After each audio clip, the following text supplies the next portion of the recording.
আল্লাহ তাআলার পরিচয়। বিসমিল্লাহির রহমানির রহিম। পরম করুণাময় আল্লাহর নামে শুরু করছি। আল্লাহর পরিচয়ের জন্য আত্মপরিচয়ের প্রয়োজনীয়তা।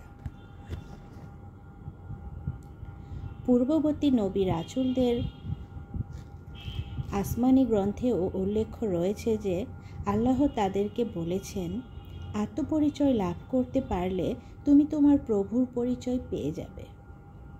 এ সম্পর্কে পূর্বযুগের বুজুর্গগণ বলেছেন যে ব্যক্তি নিজেকে চিনতে পেরেছে সে তার প্রতিপালক আল্লাহকে চিনেছে। এসব উক্তি দ্বারা বোঝা যায় যে মানুষের আত্মা আয়নার ন্যায় স্বচ্ছ।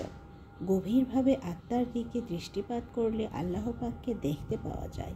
অবশ্য অনেকে নিজের প্রতি গভীরভাবে লক্ষ্য করেও আল্লাহর পরিচয় পায়নি। তার কারণ হলো তাদের আত্মপরিচয় পূর্ণতা লাভ করেনি।